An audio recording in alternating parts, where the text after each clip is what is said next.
Since the new fiscal year began on October 1st, there have been more than 760,000 migrant encounters at the southern border, making the first quarter of this current fiscal year the highest quarter ever on record. Now you've got a caravan of nearly 8,000 migrants heading toward our southern border. Tom, these numbers are so big that I really can't even understand the implications of it. They're just too big. Help me understand, with these kinds of new record numbers, you already talked about the strain. How much worse do they make that strain?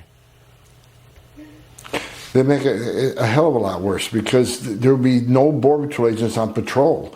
They'll all be processing. What does that mean?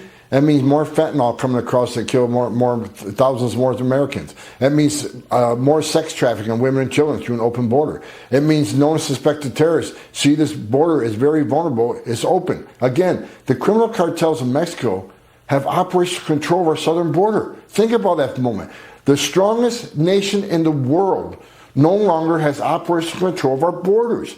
The criminal cartels do. So it's more than just illegal immigration. People need to understand, regardless what your opinion is on illegal immigration, when you overwhelm the Border Patrol this much, that's when the fentanyl comes across, killed 112,000 Americans. That's when the sex trafficking skyrockets. And that's when known suspected terrorists are going to attempt to enter this country to do us harm.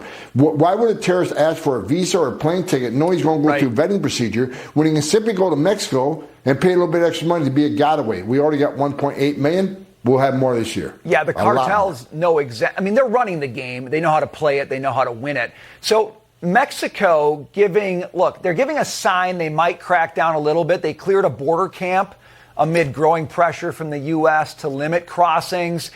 Tom, it looks to me a lot like window dressing, but is it at all a sign that there might be a little bit of forward movement here? No, Mexico don't want to fix this. Mexico got over $61 billion remittance payments last year from illegal aliens living here sending money back to Mexico. That's a big part of their GDP. And look, the bottom line is the Mexican government don't have total control of what's going on the border. The criminal cartels do. Much of the Mexican government is corrupt. Much of the Mexican military and law enforcement is corrupt. Not all of them, but many are. So the criminal cartels have control of the border region, not the country of Mexico. So look, Mexico, they have to be forced into doing something. You can't ask them and beg them and give them millions of more dollars, like we've already been giving them millions of more dollars to try to get them to enforce their law. It's illegal in the country of Mexico to traffic in women and children. They're not doing anything about it. It's illegal for other nationalities to come to Mexico without a transit visa, but they're doing it. It's going to take someone like President Trump to come in and say, you're going to do this, or I'll tariff the hell out of you and force them to take some action. Yeah. Well